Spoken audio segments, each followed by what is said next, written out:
Olá pessoal, aqui é o professor Magno Augusto e na aula de hoje nós vamos continuar o estudo dos modelos atômicos, especificamente o modelo atômico de Rutherford e o modelo atômico de Bohr. Os modelos atômicos, pessoal, são representações visuais dos átomos e eles foram evoluindo aí ao longo dos tempos à medida que novos experimentos foram sendo realizados por diversos cientistas. Na aula passada nós vimos aí os modelos atômicos foram desenvolvidos aí por Dalton e por Thomson. E nessa aula agora nós vamos ver aí que um experimento aí que foi bem importante foi o experimento realizado por Rutherford. E esse experimento revolucionou bastante aí a ideia de modelo atômico na época. Enquanto que depois o Bohr ele já propôs aí a quantização dos níveis de energia, ou seja, cada nível, cada camada eletrônica teria uma energia bem definida. E isso foi um dos acontecimentos aí que marcaram o surgimento da química física quântica.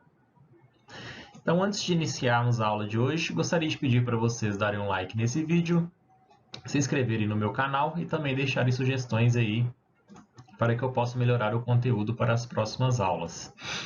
Também ative um sininho para que o YouTube avise vocês quando surgirem novos vídeos aí no meu canal. Então bora lá, pessoal. Vamos iniciar a aula de hoje. Pessoal, então qual foi o experimento aí realizado por Rutherford? Nessa época ele já trabalhava aí com radioatividade, já sabia que alguns elementos emitiam 3 tipos de partículas. E então, nesse experimento, o que ele montou? Uma fonte aqui de partículas alfa, o elemento radioativo, que emitia então essas partículas alfa, que são partículas positivas, tá? De carga positiva. E essas partículas elas foram direcionadas em cima aí de uma folha de ouro, uma folha bem fina de ouro, tá? E em volta dessa folha ele colocou aqui uma tela fluorescente, de modo que quando a partícula alfa chocasse, interagisse, encostasse aqui nessa tela fluorescente, ia surgir uma manchinha. Dessa forma Rutherford conseguia saber qual era a possível trajetória aí dessas partículas.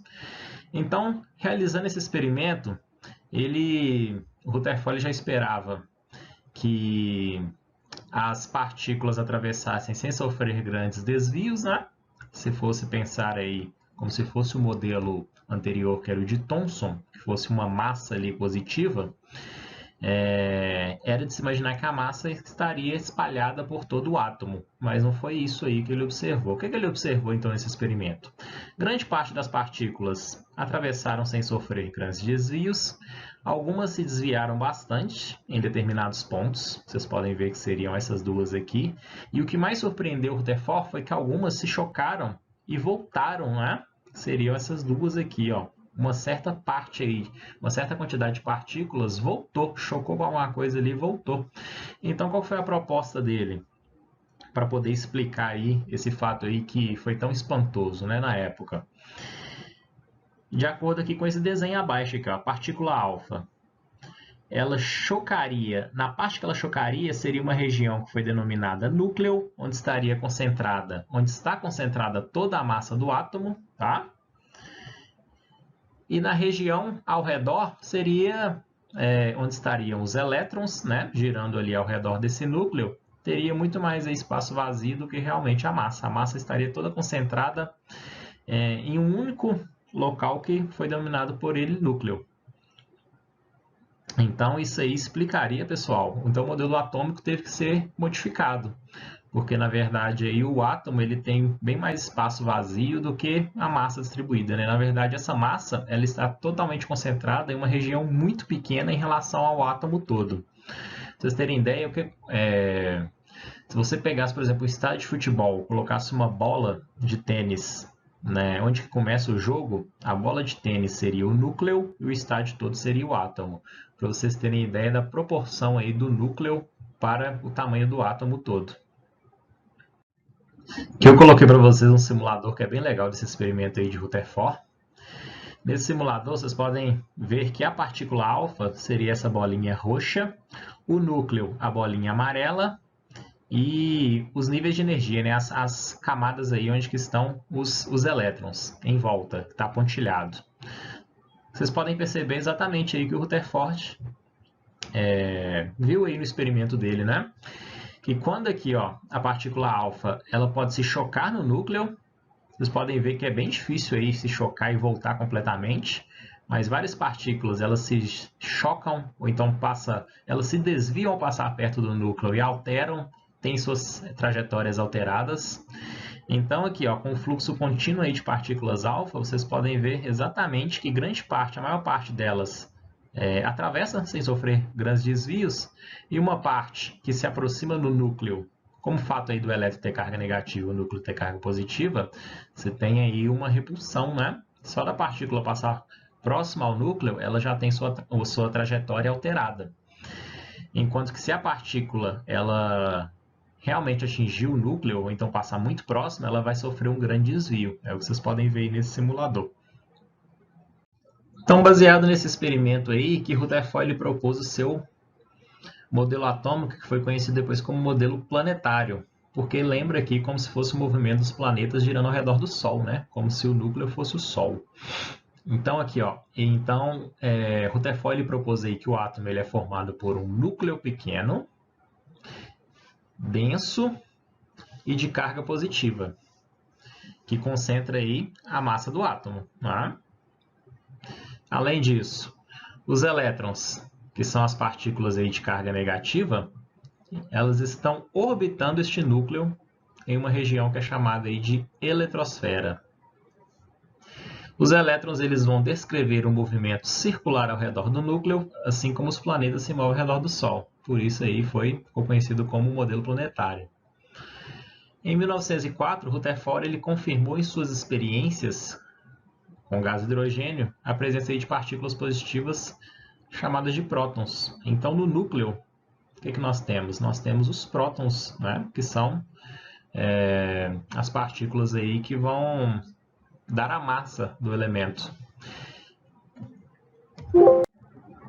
Pessoal, qual seria então aí a limitação do modelo atômico de Rutherford? O que esse modelo não conseguiu explicar?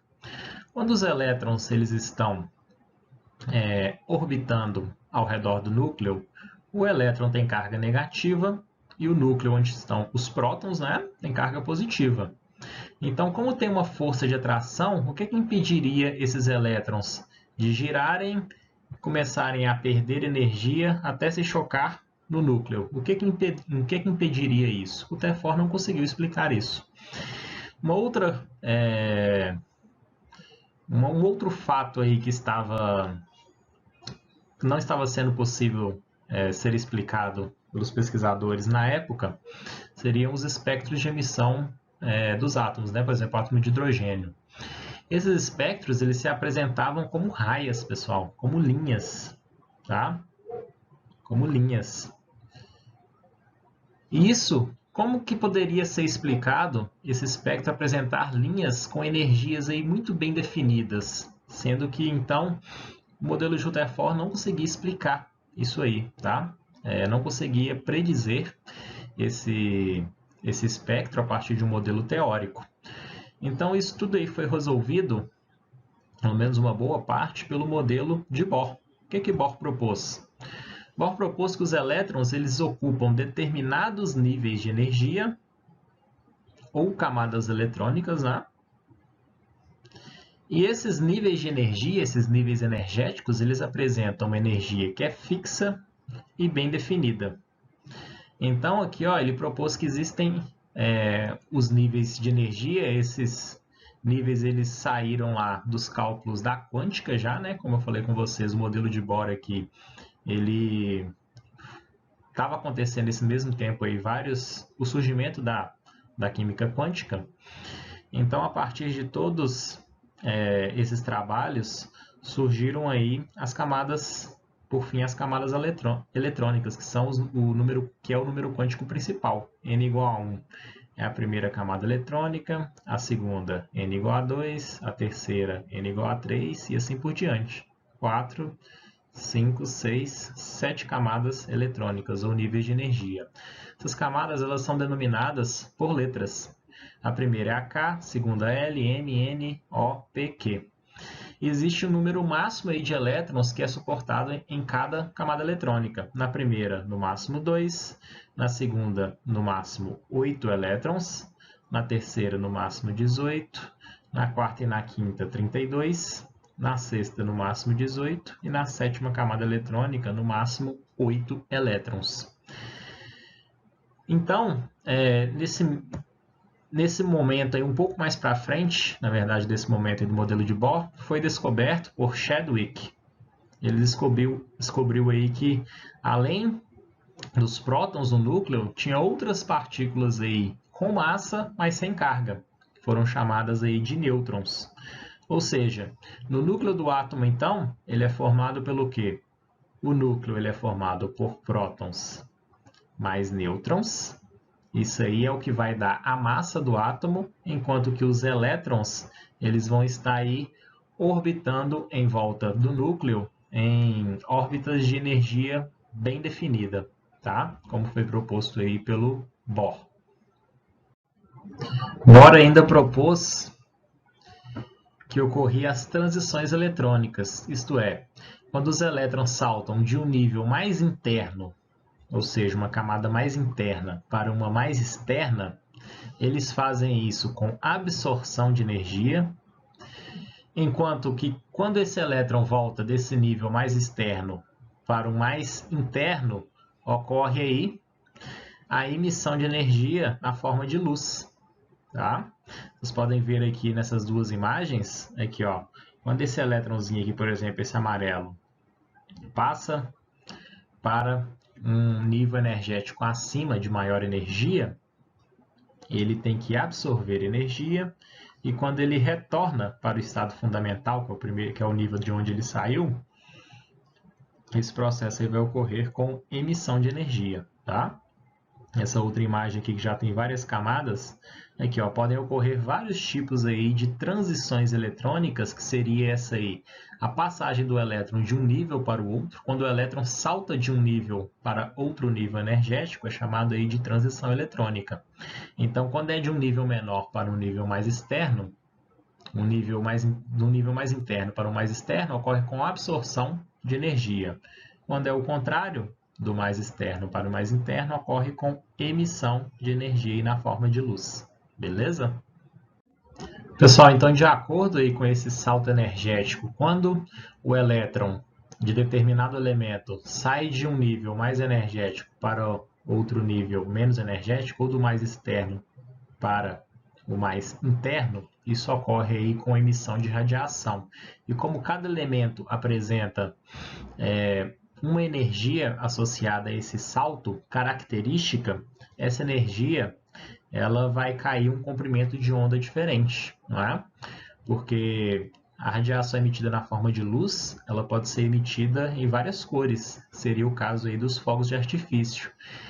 Isso se deve a cada fogo de artifício ali tem um elemento diferente, um elemento químico. Por exemplo, o arsênio, que o elétron vai sair de determinado nível energético do arsênio, vai saltar para o nível mais externo e depois retornar, essa energia ela vai ser emitida na forma de luz azul.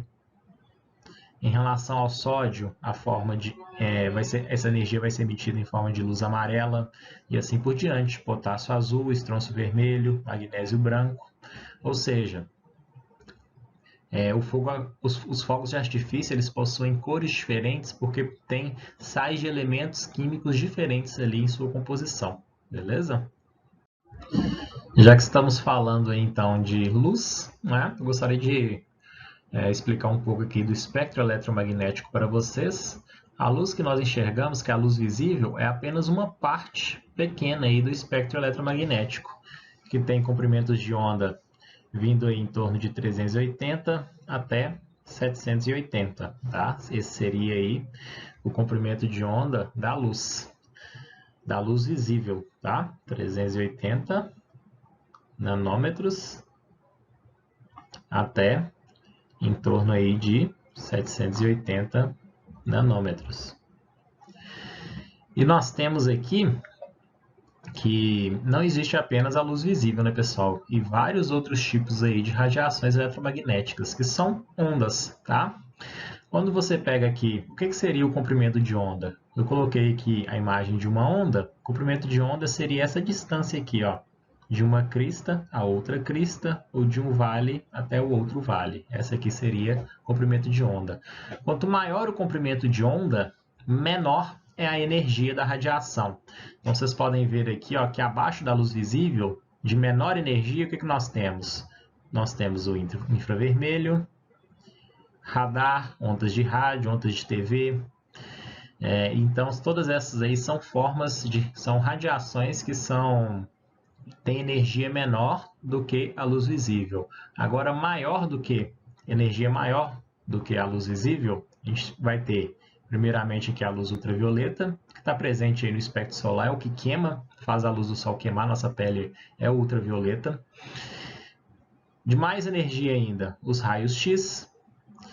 E o que temos aqui no topo de mais energético aí em termos de radiação, temos os raios gama, que é o que são emitidos aí pelos elementos radioativos. Por isso que é tão perigoso, né, trabalhar com ele. Tem que ser em condições de segurança bem altas, porque vai causar danos graves aí ao nosso corpo, não é? Até para você barrar um raio gama, por exemplo, você precisa de uma certa espessura de concreto ou então de determinado metal para você conseguir impedir que ele atravesse. O nosso corpo ele consegue atravessar e chegar aos nossos órgãos tranquilamente. Por isso que é tão danoso essa forma de energia.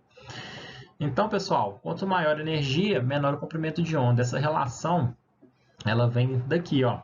Energia é igual a H, que é a constante de Planck, vezes frequência, H vezes frequência, aqui é frequência, tá? Frequência. E essa frequência ela pode ser dada por velocidade da luz dividida pelo comprimento de onda. Então, vocês podem ver aqui, ó, que se a energia aumenta, o comprimento de onda diminui. Se a energia diminui, o comprimento de onda aumenta. São grandezas inversamente proporcionais. Vamos fazer alguns exercícios agora, pessoal. Primeiro, os diversos modelos para o átomo diferem quanto às suas potencialidades para explicar fenômenos e resultados experimentais.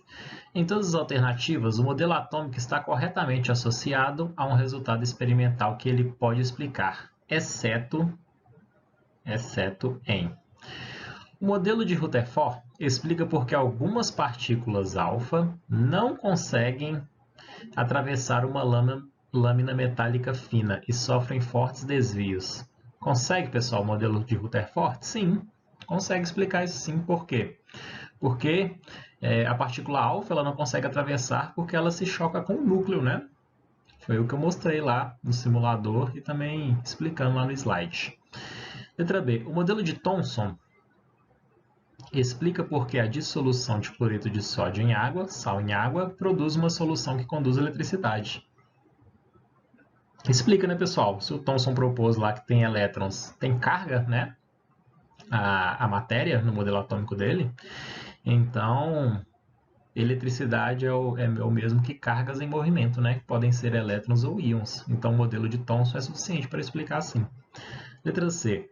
O modelo de Dalton explica por que um gás submetido a uma grande diferença de potencial elétrico se torna condutor de eletricidade. Pessoal, Dalton fala alguma coisa em relação à eletricidade, natureza elétrica da matéria? Não, isso é Thomson, né? Então, letra C. O modelo de Dalton não explica isso. Letra D. O modelo de Dalton explica por que a proporção em massa dos elementos de um composto é definida. Sim, aí sim ele consegue explicar. Ele está de acordo lá com a lei das proporções constantes e a lei da conservação das massas. Próxima questão. Um experimento conduzido pela equipe de Rutherford consistiu no bombardeamento de finas lâminas de ouro para estudo de desvios de partículas alfa. Rutherford pôde observar que a maioria das partículas alfa atravessava a fina lâmina de ouro, uma pequena parcela era desviada de sua trajetória, passava próximo ao núcleo, né, pessoal? E uma outra pequena parcela era refletida, são os que se chocavam com o núcleo. Rutherford, então, idealizou um outro modelo atômico, que explicava os resultados obtidos no experimento. Em relação ao modelo de Rutherford, afirma-se que 1. O átomo é constituído de duas regiões distintas, o núcleo e a eletrosfera. Exatamente, né, pessoal? O núcleo está aqui, ó, onde que está a massa aí do átomo, e ao redor temos a eletrosfera, onde estão os elétrons, né? Exatamente isso. O núcleo atômico é extremamente pequeno em relação ao tamanho do átomo. Também, né? Eu dei até o exemplo lá para vocês terem noção tanto que o núcleo ele é tão pequeno em relação ao átomo completo, não é? Como se ele fosse uma bola de tênis ali no centro de um estádio. O estádio todo seria o átomo e a bola o núcleo. 3. Os elétrons estão situados na superfície de uma esfera de carga positiva? Não, né, pessoal? Eles estão nas órbitas ao redor do átomo, modelo planetário, né? Então, tá falso a 3. Não tem relação aí com o modelo de Rutherford. 4. Os elétrons movimentam-se ao redor do núcleo em trajetórias circulares, denominadas níveis, com valores determinados de energia. Está de acordo com o modelo de Bohr, não de Rutherford. Por isso que está falso essa aqui. As afirmativas corretas são apenas 1 e 2, letra A. Mais uma questãozinha. Ao resumir as características de cada um dos sucessivos modelos do átomo de hidrogênio, um estudante elaborou o seguinte quadro. Colocou aqui o modelo atômico e as características dele. O número de erros cometidos pelo estudante é Dalton. Ele colocou como característica átomos maciços e indivisíveis. Exatamente, né? Está bem coerente aí com o modelo de Dalton. Thomson. Elétron de carga negativa incrustado em uma esfera de carga positiva. A carga positiva está distribuída homogeneamente por toda a esfera. Exatamente. Esse aí que é o modelo por 20 passos, né, que nós vimos lá do Thomson. Rutherford. Elétron de carga negativa em órbita em torno de um núcleo central de carga positiva. Sim. Não há restrição quanto aos valores dos raios das órbitas e das energias do elétron. Não tem restrição, né? Quem colocou essa restrição depois foi o Bohr. Elétron de carga negativa em órbita em torno de um núcleo central de carga positiva, beleza? Apenas certos valores dos raios das órbitas e das energias do elétron são possíveis. Exatamente o que eu mostrei para vocês. Então, qual o número de erros cometidos pelo estudante? 0. Não cometeu erros. Letra A.